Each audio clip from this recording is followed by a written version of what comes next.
Praise the Lord. पिता परमेश्वर का हृदय से धन्यवाद देते हैं सुंदर समय के लिए प्रभु ने हम सबों के जीवनों में दिया। भजन संहिता 85 में भजन का लिखने वाला इस प्रकार से कहता है, तूने अपनी प्रजा के अधर्म को क्षमा किया है और उसके सब पापों को ढांप दिया है।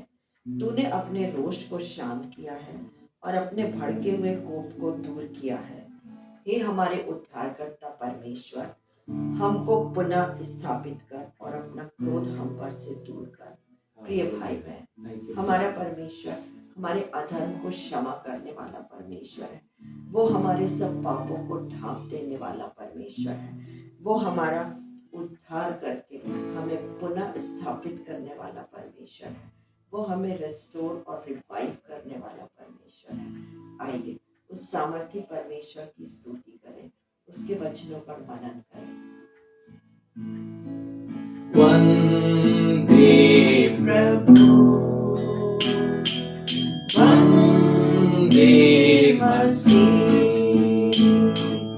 वंदे प्रभु, वंदे मसीह, वंदना, वंदे प्रभु, वंदे प्रभु, वंदे मसीह, वंदना, वंदे प्रभु। अर्पण करते इस जीवन को वचनामृत दे शरणागत को। अर्पण करते इस जीवन को वचनामृत दे शरणागत को। अपने में कर ले पुण्य प्रभु, धन्य मसीह, धन्य प्रभु। अपने में कर ले पुण्य प्रभु, धन्य मसीह, धन्य प्रभु। वंदे प्रभु, वंदे मसीह, वंदना, वंदे प्रभु, वंदे प्रभु, वंदे प्रभु। आइए हम परमेश्वर के वचन में से आज के मनन के लिए निकाल लेंगे रोमियो की पुस्तक, उसका 6वां अध्याय, उसकी 23वीं पद। 6वां अध्याय, उसकी 23वीं। क्योंकि पाप की मजदूरी तो मृत्यु है, हाँ, परंतु परमेश्वर का वरदान हमारे प्रभु यीशु मसीह में अनंत जीवन है। यहाँ पर दो बातें हम देखते हैं, एक मजदूरी के विषय में और एक दान के विषय में। मजदूरी वो है जिसके लिए हमको अपनी मेहनत करनी पड़ती है, जिसके लिए हमको अपना समय देना पड़ता है, जिसके लिए हमको अपने परिश्रम करना पड़ता है, वो मजदूरी होती है। और जो दान होता है या गिफ्ट होता है, उसके लिए कोई मेहनत नहीं करनी पड़ती है। तो यहाँ पर दो बातें दी, पाप की मजदूरी मृत्यु, जिसके लिए हम परिश्रम कर रहे हैं, जिसके लिए हम अपना समय लगा रहे हैं, जिसके लिए हम अपने मेहनत कर रहे हैं, वो सब करने के बाद में भी क्या, एक मृत्यु है। लेकिन वहीं दूसरी ओर जो है परमेश्वर का वरदान हमारे प्रभु यीशु मसीह में अनंत जीवन। वरदान जो है वो जो दान है, जिसके लिए कोई कीमत नहीं देनी पड़ रही है, उसके द्वारा हमको अनंत जीवन प्राप्त हो रहा है। तो यहाँ पर हम देखते हैं पाप जो है उसकी मजदूरी के विषय में जो है वो मृत्यु दिया हुआ है। तो हम देखते हैं कि मृत्यु जो है वो कैसे आई। रोमियो की पुस्तक, उसका 5 अध्याय, उसकी 12वीं पद में, इसलिए जैसा एक मनुष्य के द्वारा पाप जगत में आया, एक मनुष्य के द्वारा पाप जगत में आया, और पाप के द्वारा मृत्यु आई, पाप के द्वारा मृत्यु आई, और इस रीति से मृत्यु सब मनुष्यों में फैल गई, इसलिए कि सबने पाप किया। यहाँ पर हम देखते एक मनुष्य अर्थात आदम के द्वारा, जो हमारा मूल पिता है, उसके द्वारा मृत्यु आई। उसने पाप किया, आज्ञा का उल्लंघन किया और उसके द्वारा मृत्यु आई। तो हम क्या देखते हैं, जब उसने पाप किया तो परमेश्वर ने क्या कहा उसके लिए। 3 अध्याय की 19वीं पद उत्पत्ति की पुस्तक में हम देखते हैं, और अपने माथे की पसीने हाँ, की रोटी खाया करेगा, हाँ, और अंत में मिट्टी में मिल जाएगा, अंत में मिट्टी में मिल जाएगा, क्योंकि तू उसी में से निकाला गया है। हाँ, तू मिट्टी तो है और हाँ। मिट्टी ही में फिर मिल तो जाएगा। हम यहाँ पर देखते हैं कि मनुष्य मिट्टी है और वो मनुष्य मिट्टी में मिल जाता है मृत्यु को प्राप्त करके। लेकिन उस मृत्यु के बाद में भी एक जीवन है, उसके विषय में जो है यहाँ पर अनंत जीवन के विषय में दिया हुआ है। यहाँ पर हम देखते हैं कि जो पाप करेगा वो ही मरेगा। यहेजकेल भविष्यवक्ता की पुस्तक उसका 18 अध्याय और उसकी 4 पद, वहां पर क्या लिखा हुआ है? देखो, हाँ, सबों के प्राण तो मेरे हैं, सबों के प्राण मेरे हैं, जैसे पिता का प्राण हाँ, वैसे ही पुत्र का भी प्राण है, हाँ, दोनों मेरे ही हैं। हाँ, इसीलिए जो प्राणी पाप करे जो वही मर जाएगा। प्राणी पाप करे वो ही मरेगा। यहाँ पर जो पाप करेगा वो मरेगा। इसी के हम 20वीं पद को भी देख लें, वहां पर क्या लिखा है? जो प्राणी पाप करे वही मरेगा। हाँ, बस करिए। हम देखते जो प्राणी पाप करे वो ही मरेगा। तो हम क्या देखते हैं, पाप के द्वारा मृत्यु आती है। पाप आदम ने प्राप्त किया और उसके द्वारा मृत्यु जगत में आई और मृत्यु सारे लोगों में फैल गई। तो हम यहाँ पर देखते हैं कि जो पाप करेगा वो मृत्यु को प्राप्त करेगा। अब देखते हैं कौन और कैसे प्राप्त करेगा। हम देखते हैं 1 कुरिन्थियों उसका 6वां अध्याय उसकी 9वीं और 10वीं पद को देखें। क्या तुम नहीं जानते, हाँ, कि अन्यायी लोग परमेश्वर के राज्य के वारिस ना होंगे। हाँ, धोखा न खाओ, हाँ, न वेश्यागामी, न हाँ, मूर्ति पूजक, न हाँ, परस्त्रीगामी, हाँ, न लुच्चे, न पुरुषगामी, हाँ, न चोर, न लोभी, न पियक्कड़, न गाली देने वाले, न अंधेर करने वाले परमेश्वर के राज्य के वारिस होंगे। परमेश्वर के राज्य के वारिस जो है, ये सब जो बातें दी हैं, वो कोई भी परमेश्वर के राज्य के वारिस नहीं होगा। यहाँ पर हम देखते हैं कि परमेश्वर के राज्य के यदि वारिस होना है तो अनंत जीवन को प्राप्त करना पड़ेगा, तभी जाकर के परमेश्वर के राज्य के वारिस हो पाएंगे। यानी पहली मृत्यु तो है ही है, लेकिन उसके बाद में एक दूसरी मृत्यु में हम चले जाएंगे यदि हम पाप करते रहेंगे। तो हम क्या देखते हैं, जैसे हम सब जानते हैं, हम जो भी बोते हैं वो काटते हैं। गलतियों की पत्री उसका 6 अध्याय उसके 7वीं और 8वीं पद में वहां लिखा, धोखा न खाओ, हाँ, परमेश्वर ठट्टों में नहीं उड़ाया हाँ, जाता, क्योंकि मनुष्य जो कुछ बोता है जो कुछ बोता है वही काटेगा। वो ही काटेगा। हाँ, तो हम क्या देखते हैं, मनुष्य जो कुछ भी बोता है वो ही काटता है। हम ऐसा नहीं कि आम का बीज लगाए और हमको इमली प्राप्त हो, ऐसा नहीं होता है। क्योंकि जो अपने शरीर के लिए बोता है, हाँ, वह शरीर के द्वारा विनाश की कटनी काटेगा। शरीर के लिए जो बोता है वो शरीर के द्वारा, जिसके लिए वो परिश्रम करता है, वो उसके द्वारा क्या, विनाश की कटनी काटेगा। और जो आत्मा के लिए बोता है, जो आत्मा के लिए बोता है, वह आत्मा के द्वारा हाँ, अनंत जीवन की कटनी काटेगा। अनंत जीवन की। अब ये कैसे कैसे काम करता है, ये पाप कैसे काम करता है, उसके विषय में हम देखते हैं याकूब की पत्री उसका 1 अध्याय उसके 14वीं और 15वीं पद को वहां पर देखें। याकूब की पत्री और उसका 1 अध्याय उसकी 14वीं और 15वीं पद।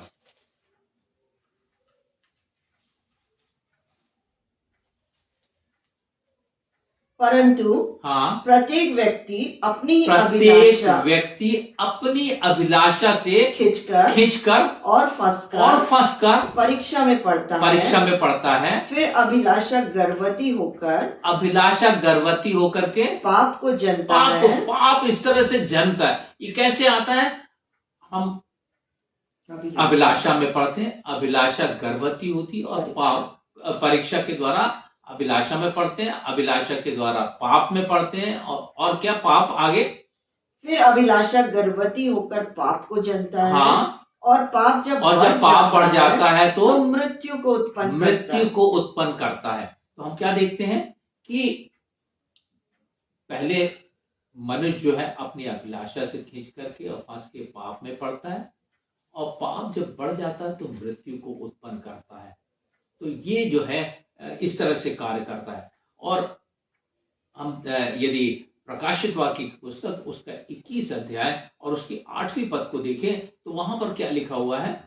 पर डरपोकों और अविश्वासियों, हाँ, और घिनौनों, हाँ, और हत्यारों और व्यभिचारियों और टोनों, हाँ, और मूर्ति पूजकों और सब झूठों का भाग उस झील में मिलेगा जो आग और गंधक से जलती रहती है। हाँ, यह दूसरी मृत्यु है। देखिए, ये दूसरी मृत्यु है। एक मृत्यु तो मनुष्य सामान्य मृत्यु से मरता है, वो मृत्यु है, लेकिन एक अनंत काल की मृत्यु में जाता है, वो जो है दूसरी मृत्यु उसको कहा गया है। तो यदि उस दूसरी मृत्यु से बचना है तो परमेश्वर के वरदान को प्राप्त करना होगा। वरदान को प्राप्त करने से अनंत जीवन मिलता है और दूसरी मृत्यु से हम बच जाते हैं। तो यहाँ पर क्या देखते हैं हम? रोम की पुस्तक उसका 5 अध्याय उसकी 17वीं पद को पढ़ेंगे। क्योंकि जब एक मनुष्य के अपराध के कारण मृत्यु ने उस एक ही के द्वारा राज्य किया। देखिए, पहले एक व्यक्ति के द्वारा पाप आया और पाप ने सारे लोगों पे राज किया। अब यहाँ पर क्या है? दूसरे व्यक्ति के बारे में दिया हुआ है। तो जो लोग अनुग्रह और धर्म रूपी वरदान, हाँ, बहुतायत से पाते हैं, हाँ, वे एक मनुष्य अर्थात यीशु मसीह के द्वारा, देखिए अब यहाँ पर वरदान प्राप्त करते हैं और किसके द्वारा? यीशु मसीह के द्वारा अवश्य ही अनंत जीवन में राज्य करेंगे। अवश्य अनंत जीवन में राज करेंगे। तो यहाँ क्या हम देखते हैं? एक मनुष्य के द्वारा मृत्यु आई और एक मनुष्य के द्वारा ही अनंत जीवन आया। परमेश्वर के वरदान के द्वारा अनंत जीवन को प्राप्त कर सकते हैं। तो यहाँ पर उसकी 21वीं पद को भी पढ़ लें कि जैसा पाप ने मृत्यु फैलाते हुए राज्य किया, हाँ, वैसा ही हमारे प्रभु यीशु मसीह के द्वारा, हाँ, अनुग्रह भी अनंत जीवन के लिए धर्मी ठहराते हुए राज्य करे। हाँ, तो यहाँ पर प्रभु यीशु मसीह के द्वारा जो परमेश्वर का वरदान है उसके द्वारा हम अनंत जीवन को प्राप्त करते, दूसरी मृत्यु से हम बच जाते हैं। परमेश्वर ने मनुष्य से प्यार किया और हम देखते हैं उसके विषय में, हम देखते हैं यूहन्ना रचित सुसमाचार उसका 3रा अध्याय उसकी 14वीं पद से हम पढ़ेंगे 18वीं पद तक।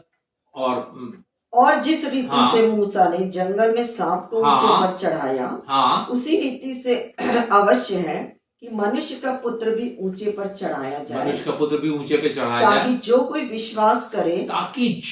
विश्वास करे उसमें अनंत जीवन पाए। क्योंकि परमेश्वर ने जगत से ऐसा प्रेम रखा, हाँ, कि उसने अपना इकलौता पुत्र दे दिया ताकि जो कोई उस पर विश्वास करे, यहाँ पर कोई विशेष व्यक्ति के विषय में नहीं दिया है, ये सारे जगत के सब लोगों के लिए यहाँ पर दिया, जो कोई विश्वास करे वो वह नाश न हो अनंत जीवन पाए। हाँ, परमेश्वर ने अपने पुत्र को जगत में इसलिए नहीं भेजा, हाँ, कि जगत पर दंड की आज्ञा दे, हाँ, परंतु इसलिए कि जगत उसके द्वारा उद्धार को प्रभु यीशु मसीह के द्वारा विश्वास करने के द्वारा हम अनंत जीवन को प्राप्त करते हैं। जो उस पर विश्वास करता है, हाँ, उस पर दंड की आज्ञा नहीं होती। जो विश्वास करता है उस पर दंड की आज्ञा नहीं होती, परंतु जो उस पर विश्वास नहीं करता, हाँ, वह दोषी ठहर चुका। देखिए, इसलिए ठहर चुका, हाँ, इसलिए कि उसने परमेश्वर के इकलौते पुत्र के नाम पर विश्वास नहीं किया। हाँ, तो यहाँ पर हम देखते हैं कि जो विश्वास नहीं करता वो दोषी ठहर चुका है, परंतु जो विश्वास करता है वो अनंत जीवन को प्राप्त करता है। तो यहाँ पर उसकी 36वीं पद को भी पढ़ लेंगे, वहां पर क्या लिखा हुआ है? जो पुत्र पर विश्वास करता है अनंत जीवन उसका है। तो यहाँ पर हम क्या देखते हैं? जो विश्वास करने वाला है उसके लिए अनंत जीवन है। इसी के 5 अध्याय की 24वीं पद को भी पढ़ेंगे। 5 अध्याय की 24वीं पद। मैं तुमसे सच सच कहता हाँ। हूँ, जो मेरा वचन सुनकर मेरे भेजने वाले की प्रतीति मेरे करता भेजने है, वाले की प्रतीति करता है, अनंत जीवन उसका है, अनंत जीवन उसका है। और उस पर दंड की आज्ञा नहीं होती, हाँ परंतु वह मृत्यु से पार होकर जीवन में प्रवेश कर चुका है। हाँ, यहाँ पर क्या, मृत्यु से पार होकर के जीवन में प्रवेश करता है। यानी ये जो हमारे जो नेचुरल डेथ है, उसके बाद में वो अनंत जीवन में प्रवेश करता है, वो दूसरी मृत्यु को प्राप्त नहीं करता है। तो यहाँ पर ये इस बात को हम देखते हैं। हम इसके बाद में और भी वचन को पढ़ेंगे। पहला यूहन्ना और उसके 5 अध्याय की 11वीं और 12वीं पद को पढ़ेंगे। और यह गवाही, हाँ, और वह गवाही यह है हाँ, कि परमेश्वर ने हमें अनंत जीवन दिया है। परमेश्वर ने अनंत जीवन का देने वाला परमेश्वर है, उसके ऊपर विश्वास करना पड़ता है। जो प्रभु यीशु मसीह के द्वारा उसने अनंत जीवन हमारे लिए रखा है, उसके लिए हमको विश्वास करना पड़ता है। आगे, और यह जीवन उसके पुत्र में है, और ये जीवन उसके पुत्र में है। हाँ, जिसके पास पुत्र है, जिसके उसके पास पास पुत्र जीवन है, है। उसके पास में जीवन है। और जिसके पास परमेश्वर का पुत्र नहीं, उसके पास जीवन भी नहीं है। जब हम विश्वास करते हैं तो हम यीशु मसीह को अपने जीवन में ग्रहण करते हैं, वो हमारे जीवन में आ जाता है। जिसके पास में पुत्र है, उसके पास में जीवन है। जिसके पास में पुत्र नहीं, उसके पास में जीवन नहीं है। साधारण सी बात है। यहाँ पर हम क्या देखते हैं, हमको क्या करना पड़ेगा। परमेश्वर का वचन हमको बताता है, प्रेरितों के काम उसका 3 अध्याय उसकी 19वीं पद में हम क्या देखते हैं, इसलिए मन फिराओ और लौटाओ। मन फिराने के बारे में यहाँ पर दिया हुआ है। हमको यदि जीवन को प्राप्त करना है तो हमको मन फिराना होगा और हमको परमेश्वर की निकटता में आना होगा। और आगे, लौटाओ कि हाँ, तुम्हारे पाप मिटाए तुम्हारे पाप मिटाए जाएं, जिससे प्रभु के सन्मुख से हाँ, विश्रांति के दिन आए। विश्रांति के दिन आए। ये जो है मन फिराना हमारे लिए जरूरी होता है। और इसके लिए कैसे करना पड़ता है, उसके लिए हम एक वचन और पढ़ेंगे जो रोमियो के 10 अध्याय की 9वीं पद में पाया जाता है कि यदि तू अपने मुंह से यीशु को प्रभु जानकर अंगीकार करे, अपने मुंह से यीशु को प्रभु जान करके अंगीकार करना, और अपने मन से विश्वास और करे, मन से विश्वास, मुंह से अंगीकार और मन से विश्वास कि परमेश्वर ने उसे हाँ, मरे हुओं में से जिलाया, हाँ, तो तू निश्चय उद्धार पाएगा। मुंह से अंगीकार करना, मन से विश्वास करना, ये उद्धार के लिए जरूरी है। यदि हम प्रभु यीशु मसीह पर विश्वास करेंगे तो अनंत जीवन को प्राप्त करेंगे। पाप की मजदूरी तो मृत्यु है, परंतु परमेश्वर का वरदान प्रभु यीशु मसीह में हमारे लिए अनंत जीवन है। तो यदि अनंत जीवन को प्राप्त करना है, मुंह से प्रभु यीशु मसीह को अंगीकार करना, मन से विश्वास करना, तो हम निश्चय उद्धार को पाएंगे। और यही परमेश्वर हमारे से चाहता है। परमेश्वर इस वचन के द्वारा हम सबों को आशीषित करे। आइए, यदि आपके पास में कोई विनती है तो आप हमको बता सकते हैं, हम मिल करके उसके लिए प्रार्थना करेंगे और परमेश्वर विनती को सुन करके उसका उत्तर देगा। हम छोटी प्रार्थना करेंगे। धन्यवाद के साथ में पिता परमेश्वर, हम तेरे सन्मुख आते हैं, इस वचन के द्वारा हम सबों को आशीष दे। और पिता परमेश्वर, इसके लिए हर एक के जीवन में उद्धार दे करके पिता परमेश्वर उनको अनंत विनाश से बचा ले। धन्यवाद करते हर एक बातों के लिए, हर एक बातों को आपके सामर्थ्य हाथों में सौंपते हुए इस विनती को मांगते प्रभु यीशु के नाम से।